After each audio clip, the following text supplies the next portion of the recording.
Herkese salamlar. Bugün sizlərlə Excel-də pivot table haqqında danışacağıq. Gəlin başlayaq. Deməli, bizə belə bir iri həcmli cədvəl verilir və deyilir ki, bu cədvəl üzərində qısa hesabat hazırla, yəni bütün məlumatlar olmasın. Sadəcə olaraq soruşduğum məlumatları həmin cədvələ daxil et və mənə yenidən hesab hazırla. Bunun üçün nə edirik biz? Əlbəttə ki, biz bunu tək-tək, məsələn, home menusundan istifadə edərək, ya Smart Table-dan və yaxud da ki, əlimizlə bir-bir gərək oturaq yazaq ki, cədvəlimiz hazır olsun və göndərək. Bu, əlbəttə ki, vaxt aparmasıdır və həm vaxt gedir, həm əsəb gedir. Bunun olmaması üçün nə edirik? Əlbəttə ki, bizə Excel rahat bir funksiya verir. Bu funksiya nədir? Bu, insert olan hissəyə daxil oluruq menyuya. Burada birinci tables yazılan hissədə pivot table görürsünüz. Bunu klikləməklə siz beləcə bir menu açırsınız. Bu menuda özellikləri demədən öncə qeyd edim ki, elə pivot table bizə soruşulan hesabatı qısa şəkildə xülasəsini hazırlıq göndərilməsi deməkdir. Yəni bizdən rəhbərlik nəyi soruşacaqsa, biz onu rahat şəkildə hazırlayıb 5-10 dəqiqəyə təhvil verə bilərik. Nə edirik? Qeyd etdiyim kimi insert menüsünə daxil olursunuz. Elə birinci hissədə yazılan pivot table-a klikləyirsiniz və belə bir pəncərə açılır. İndi gəlin bu pəncərə funksiyalar haqqında danışaq. Deməli, burada belə bir pəncərədə birinci hissədə gördüyümüz kimi avtomatik olaraq bizə Excel özü seçir. Amma bundan əlavə də bizə əlavə seçim hüquqları da verir. Birinci seçdiyi, özü seçdiyi o deməkdir ki, bu bizə göstərir ki, mən bu cədvəli seçmişəm. Əgər bu cədvəl deyirsə, o zaman burada görünən qara rəngdə yazılanı sil, başqa bir cədvəli yaz və yaxud da seç.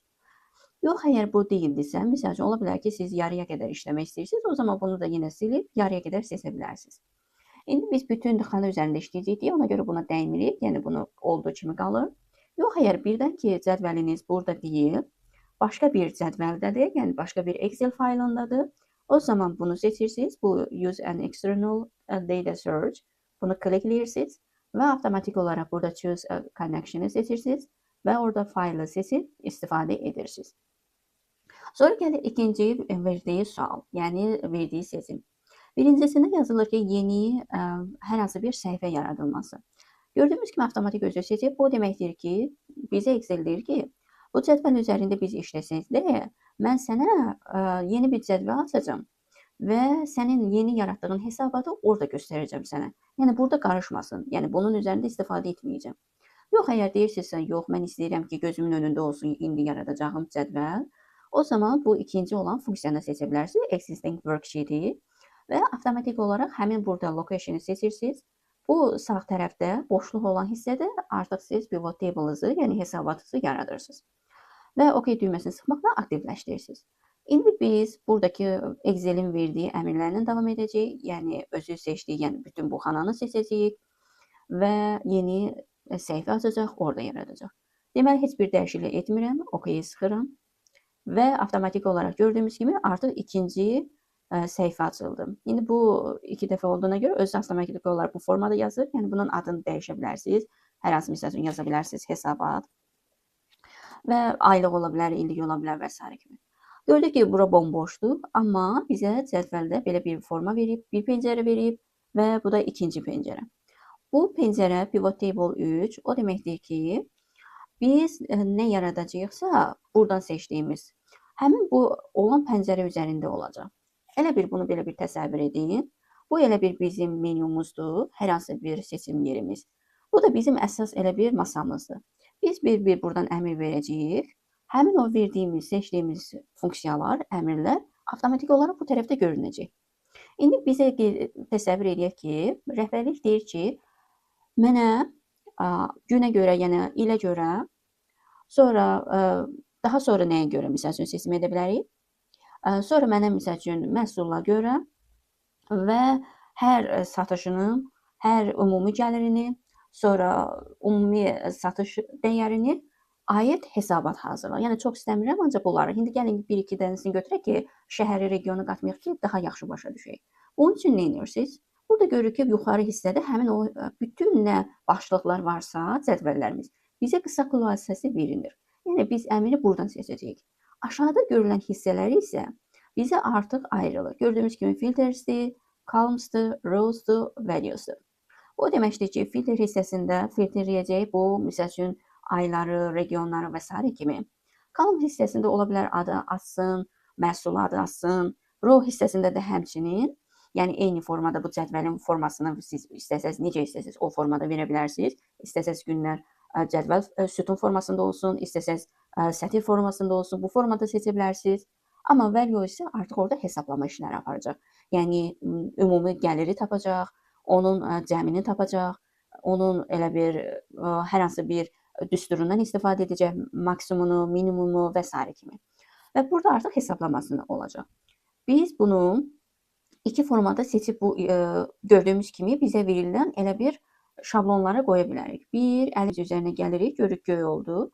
Ondan sonra mouse'umuzun sol hissəsini sıxmaqla və onu sürüşdürmə edirik, misal üçün filtr hissəsinə və orada avtomatik olaraq kliklədik. Gördük ki, bizdə artıq bu formada oldu ki, misal üçün aylarımız, illərimiz bu formada göstərdi. Bu oldu birinci forma. İkinci format, əgər çıxartmaq istəsəz remove field edirsiniz və avtomatik olaraq çıxır. İkinci formada necə edirsiniz? İstəyirsiniz ki, bilmirsiniz bunu necə qoymaq olar. O zamanı burada klikləməklə görürsünüz ki, avtomatik olaraq özü düşdü. Yəni bu rows hissəsinə düşdü. Və bu formada artıq seçdik. Sonra gəlir bizə demişdi ki, rəhbəri product olsun, yəni məhsullar olsun. Yenə bunu klikləyirik, gördük, yenə avtomatik olaraq axtarır rows hissəsinə. Əgər istəmirsinizsə burada olsun, yəni gördüyümüz kimi sətirlər üzərində bizə verir. Əgər istəmirsinizsə sətirlər üzərində olsun, o zaman product'ı götürün, atın column hissəsinə. Gördüyümüz kimi bu formada, yəni column hissəsinə bir-bir olacaq. Row hissəsinə daxil edə bilərsiniz. Daha sonra gəlir, məsəl üçün, dedik ki, bizə dedi ki, götürək unit price, yəni hər satışın nə qədər olub da qiymətini. Bir də ümumi gəlirini seçək. Və daha sonra kim satıb onları seçək ki, çünki bilək ki, kimə aiddir də bu satış, hansı ildə və s. kimi. Gördüyümüz kimi bizdə adı atdı burada, misal üçün, bu hissəsinə, column hissəsinə sum of unit price-ı gördüyümüz yönətdi. Sonra bu gördüyümüz kimi bu value-nu ümumiyyətlə göndərdi bu və adları da digər formalarda gördüyümüz kimi row hissəsinə göndərdi. Belə bir şey var ki, bəzən olur ki, ən çox deməli bunda çətinlik çəkirlər ki, bilmirlər ki, rows hissəsinə nə yazaq, yəni sətir nəyə göndərək, sütuna nəyə göndərək. Belə bir şey yadınızda saxlayın ki, mətn olan bütün məlumatlar sətir üzərində yerləşdirilir. Yəni buna gördüyümüz kimi məhsul adlarıdır, indi data adlarıdır, sonra adam adlarıdır. Yəni bir sözlə hər hansı bir hesablama işi yoxdursa, rəqəm yoxdursa, sadəcə olaraq məlumat xarakterli məlumat varsa, o sətir üzərində olacaq. Amma bütün misal üçün məlumatların hesablanmasıdır. Gördüyümüz kimi burada bütün bu iki dənə məlumatı values aparsa da hamısını birləşdirərək columns hissəsinə göndərdi. Gördük ki, avtomatik olaraq yuxarı hissəsini də göstərdi. Yəni sum of unit price, sum of revenue hamısını bu formada göstərdi. Deməli, hesablanan bütün məlumatlar sütunda olacaq, amma sadəcə olaraq məlumat xarakterli olan məlumatlar isə sətirdə yerləşdirəcəyik. Yəni əgər bunu bilmirsinizsə, o zaman burada quş işarəsi, yəni ox işarəsi qoymaqla da istifadə edə bilərsiniz. Və bu şəkildə artıq gördük ki, səliqəli şəkildə bizim artıq cədvəlimiz hazırdır, yəni hesabatımız hazırdır. Burada artıq ilə görədir. Məsələn, 2024-ün yanvarın 1-də Blender satışı olub, kim satıb? Əli satıb. Bu, məsəl üçün, ümumi satışların elə bir 1143-dür. Ümumi il üzərində satışı olub 1990, amma ümumi gəliri olub 26065 və Blender üzərində ümumi gəlirimiz olub 21717 və Əlinin bu satışda ilə göstərdiyi olub 21717 və bu şəkildə biz analiz edə bilərik. Sonra gəlib yanvarın 2-si gördüyümüz kimi. Sonra bir fikir versək, görürük ki, artıq bizdə bu 2024-cü ilin olan elə bir məlumatıdır. Yəni nə vaxtdır. Sonra biz bunu misal üçün daha doğrusu belə formada gəlsək, 2025-in də artıq məlumatını biz əldə etmiş oluruq. Bunu biz filtrdə edə bilərik. Necə? Gəlin indi bunu filtr hissəsinə göndərək. Göndərdiyimiz kimi bunu yuxarı hissəsinə qalxaq, çünki filtr elədik. Və burada artıq filtrimiz var bizim. İstəsək filtrdən avtomatik olaraq, əgər biz 2025-ci ilə baxmaq istəyiriksə, burada gördüyümüz kimi 2024-dür. Burada yaza da bilərsiniz. Məsəl üçün 2025 olsun. Gördük, avtomatik olaraq çıxdı. Bunu seçirik. və OK sıxırıq. Ancaq 2025-ci ilin yanvarın 1-də olan satışları göstərir ki, deməli ütü satmışıq, mouse satmışıq, bir də toz-soran satmışıq. Kimlər satıb? Kamran, Murad, Leyla satış edib, bir də yenə Kamran edib. Burada gördük artıq avtomatik olaraq bizə həmin o gün ərzində, bir gün ərzində, elə bir yanvarın 1-i 2025-ci il ərzində nə qədər malımız çıxarış olub, yəni satılıb onu göstərir. 2317 satışımız olub və bir gün ərzində də 27478 gəlirimiz olub. Yəni bu məlumatlardan istifadə edərək avtomatik olaraq biz ambarda qalan məhsullarımızı tapa bilərik, gəlirlərimizi tapa bilərik və yaxud da ki, işçinin gördüyü, işlədiyi fəaliyyətləri analiz edə bilərik. Deməli, bizə rahat şəkildə bu da pivot table sayəsində oldu və pivot table sayəsində biz avtomatik olaraq analiz etdik. İndi isə gəlin, baxaq, görək yuxarı hissəsində. Gördük ki, avtomatik olaraq bizə əlavə, burada səhifə açılıb, menyu açılıb, pivot table analiz. Bu analiz o deməkdir ki, bizdə burada gördüyümüz kimi pivot table 3 yazılıb. İstəsək bunu adını silə bilərik. Qoya bilərik, misal üçün hesabat 1 qoyaq. Və bu hissə onun elə bir verəcəyimiz bu adadır. Klikləyirik, avtomatik olaraq görürük ki, artıq hesabat 1 oldu. Və istəsək burada row labels yazılıb. Bunun da adını dəyişə bilərsiniz. Neyinirsiniz? Gəlirsiniz onun üzərinə.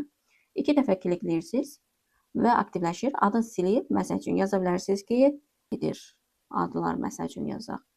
Məhsul adları, insan və s. Klikləyərək olar adlar. Məsəl üçün, indi mən özümdən yazdım. Siz ona uyğun bir şey yaza bilərsiniz. Sonra nə edə bilərik? Daha sonra bunların hər birinin məsəl üçün adını dəyişə bilərsiniz. Ümumi gəlir yaza bilərik bura. Gördüyümüz kimi 2 dəfə klikləmək nə olur və belə mini pəncərə açılır. Burada adını gördüyümüz kimi custom name-dir, onu silərik, gəlirlər yaza bilərik. Məndə şrif ingilisdir deyə dəyişmirəm. Daha sonra nə edə bilərsiniz? Gördüyümüz kimi gəlirdə bizə avtomatik olaraq cəmin hesabladı və burada göstərir ki, bu funksiya cəmin hesablayır. Siz əgər cəmin deyil, siz əgər istəyirsinizsə ədədi ortasını tapsın, o zaman average hissəsini klikləməklə artıq ədədi ortasını tapacaq. İstəyirsiniz, məsəl üçün, maksimum nə qədər satış olubsa onu tapasınız, o zaman maksimumu seçirsiniz, minimum istəyirsə minimum tapırsınız və yaxud da ki, burada hər hansı bir funksiyanı istəyirsinizsə onu tapırsınız. Məsəl üçün, maksimum seçək, klikləsək, görürük ki, avtomatik olaraq bizə maksimum verdi.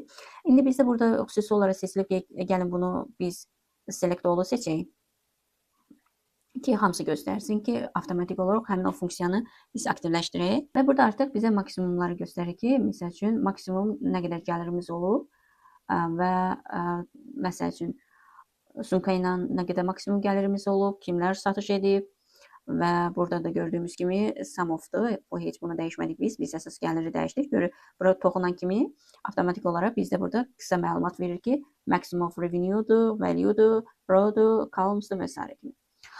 Və bu şəkildə biz bunu elə bir analiz edə bilərik. Ortasında göstərdi və burada üstünə gələndə artıq sizə hansı funksiyaya aparıbsınızsa onu göstərir. Görürük ki, artıq pəncərədə, mini pəncərədə göstərir ki, average of revenue, yəni gəlirin ədədi ortasını tapılıb, nə qədər olub, yəni bunu istəsəz yuvarlaşdıra bilərsiniz və hansı burada göstərir ki, sütun üzərində baxırsınız. Daha doğrusu sətir üzərində baxırsınız, yəni row göstərir blenderdir, yəni bu blenderə aid olandır, ədədi ortası və s. kimi. Bu şəkildə apara bilərsiniz. Daha sonra nə edə bilərsiniz burada? Sonra gəlir insert slicer. Insert slicer o deməkdir ki, biz bayaqları datanı adi filtrdən elədik. Gördük ki, burada datamızı atdıq bu filtr hissəsinə, gəlin bunu ataq row hissəsinə və belə görünsün. Və biz onu bura atdıq da biraz qarışıq çıxdı. İndi misal üçün biz bilirik deyə onun üzərinə gəlib baxa bilərik. Amma elə ola bilər ki, rəhbərlik onu bilməsin və rəhbərlik bizdən illəri görə soruşanda biz onu bu formada, biraz öncə etdiyimiz formada göndərsə, rəhbərlik onu başa düşməyəcək ki, illər hardadır. Sonradan yenidən sizdən istəyəcək ki, yox, mən bunu istəmirəm, təzədən düzəl. Ona görə bu cür suallar olmasın deyə biz insert slicer'dan istifadə edirik. Bunu klikləyirik və görürük ki, artıq burada balaca pəncərə açılır və bizə deyir ki, nə üzərində istəyirsən sənə filtr verir, amma səliqəli filtr. Biz deyirik data, çünki bizə ən çox o lazımdır. Datanı seçirik və klikləyirik. Gördük ki, avtomatik olaraq bizdə belə bir məlumatlar çıxdı və bütün datalar göründü. Vaxtlarımız, tarixlərimiz burada göründü. Yəni 2024-ün yanvarın 1-dən biz burada görə bilərik 2025-in iyununun 24-nə qədər. İndi yəqin ki, bu vaxta qədər satış olub. Və indi biz burada misal üçün bunu hər hansı birinə klikləməklə avtomatik olaraq görürük ki, göstərdi ki, bizim həmin ərəfədə nə qədər satışımız olub və yaxud da burada hər hansı bir random seçək, görürük ki, yanvarın 31-ini də avtomatik olaraq göstərdi. Bu daha maraqlı, həm də daha gözə görünəndir ki, burada rəhbərlik artıq özü istədiyi formada gətirə bilər və bu formada tapa bilər. Və gördük ki, burada artıq məsəl üçün 2025-i də istəsə klikləyəcək və avtomatik olaraq burada səliqəli şəkildə göstərəcək. Və bu formada eləyə bilirik. Yəni bu formada biz rahat şəkildə filtr edirik. Və bunun istəsək burada X düyməsini klikləyirik və yenidən qayıdır öz formasına. Yaxşı, bəs burada indi belə bir data oldu, yəni tarixə görə. Biz istəyirik ki, başqa bir şeyə görə də olsun, amma beləncə səliqəli olsun ki, avtomatik toxunan kimi gəlsin də bir də bu filtrdən istifadə etməyə. Onda nə edirsiniz? Yenə pivot table analizə daxil olursunuz. Burada insert slicer'ı yenidən klikləyirsiniz. Və burada kliklədikdən sonra indi gəlin, yəni online offline forması, retail və ya da online formada bunu klikləyək və OK sıxırıq. Görürük ki, belə bir formada açıldı. Yəni göstərdi ki, online satışımız olub, retail store olub, yəni parakəndə satışımız və yaxud da ki, topdan satış olub. Biz indi tutaq ki, istəyirik ki, online satışa baxaq. Görək buradakı səviyyənə və yaxud da əli bu gəliri online edib, yoxsa o digərindən. Klikləsək görürük ki, səviyyənə təkcə edib. Deməli, əli nə qədər edib. Hamısını məsəl üçün göstərir burada bizə. Düzdür, bu hələ də ki, average tapır. Yəni bunu düzəliş edək bir dənə. Burada deməli value-da buna klikləyirik. Yəni samı qoyaq ki, daha cəmin göstərsin. Anyway, qaydırıq dala və görürük ki, burada və bu formada, məsəl üçün, istəsək pərakəndə satışa baxmaq, klikləyirsiniz, avtomatik olaraq göstərir ki, deməli, ancaq 50 pərakəndə satış edir, deməli, digər şəxslər etməyir, yəni sumka satışı ilə. Topdan satışa görə kim edib? Topdan satışa baxsaq, görürük ki, sumka satışında Rəşad edib və nə qədər edib? 1074 satışı olub, sumka satıb. Ondan gəlir 15136 da gəliri olub. Onlayndakı səviyyənə edib. Və bu şəkildə də biz bunu saxlaya bilərik. Yəni bu formada da misal üçün edə bilərsiniz ki, nə vaxtı satış olub. Gördüyümüz kimi burada göstərir ki, onlayn cəmsi deməli 2025-də satışımız olmayıb onlayn. Yəni bu şəkildə baxsaq görürük ki, nə vaxt satış olub, nə vaxt olmayıb. Onlayn satışlarımız deməli bizim analiz etsək görürük ki, 2025-ci ilin ayın 22-sinə qədər olub. İyunun 22-sinə qədər satışımız olub maksimum onlayn. Ondan sonra artıq deməli satışımız olmuyor. Deməli bu nə deməkdir? Deməli nəsə bir problem yaranıb bizim onlayn satış səhifələrimizdə. Buna həmçinin rəhbərlik də analiz edə bilər və ki, bu problemi də həll edə bilər ki, niyə satışımız olmuyor bundan sonra? Problem nədir? Və bu problemi də aradan qaldıra bilər. Gördüyümüz kimi təkcə bizdə elə bu təkcəmi tapmaq üçün deyil, ədəd ortası və s. kimi. Həmçinin də artıq biz buradan tuta bilirik ki, bizim misal üçün ümumi parakəndə satışımız nə vaxt olub, hansı tarixə qədər olub, görürük ki, artıq bu demək parakəndə satışımız ayın 2024-ə qədər olub, ondan sonra dayanıb. Wholesale-ə baxaq, yəni topdan satış, görürük ki, topdan satışımız görürük nə vaxt dayanıb. Demək topdan satışımız bizim 2025-ci ilin N-nın 24-də artıq axırıncı satışımız olub ki, onu da kim edib, səviyyənə edib. 776 satış olub və gəlirimiz 3104 gəlirimiz olub və bundan da dayandırıb. Deməli, nəsə problem olub. Çox güman ki, bizim ya biznesimiz dayanıb, ya da ki, hər hansı nəsə bir problem olub. Yəni, bu şəkildə biz analiz edərək artıq rəhbərlik və yaxud da ki, marketing şöbəsi və s. kimi şöbələr bunları analiz edir və problemi vaxtında həll edə bilir. Bir sözlə biz bu formada biz məlumatlarımızı analiz edə bilirik və hələ ki, biraz giriş hissəsindən danışdım, digər hissələri qaldı. Yəni bizə nə lazımdır onları, çünki çox vaxt getməsin və analiz etməyi öyrənək, əsas mahiyyətini başa düşək. Çox güman ki, növbəti dərslərdə artıq insert timelines və digər funksiyalarından da qısa danışarıq.